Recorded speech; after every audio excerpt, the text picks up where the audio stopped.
توجيه كلمة لحرص بعض الناس على الاستكثار من جمع المال وترك الآخرة.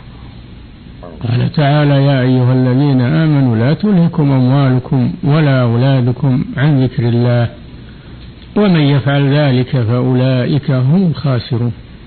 وقال سبحانه وتعالى: يسبح له فيها، يعني المساجد، بالغدو والآصال رجال لا تلهيهم تجارة ولا بيع عن ذكر الله وإقام الصلاة وإيتاء الزكاة.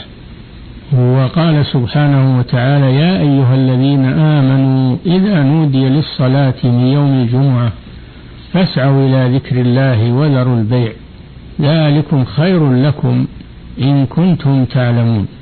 فإذا قضيت الصلاة فانتشروا في الأرض وابتغوا من فضل الله واذكروا الله كثيرا لعلكم تفلحون. فلا يجوز أن يشتغل الإنسان بالدنيا، المؤمن لا يجوز أن يشتغل المؤمن بالدنيا ويتكاسل عن عمل الآخرة أو يترك عمل الآخرة فيخسر. الله جل وعلا قال: أولئك هم الخاسرون.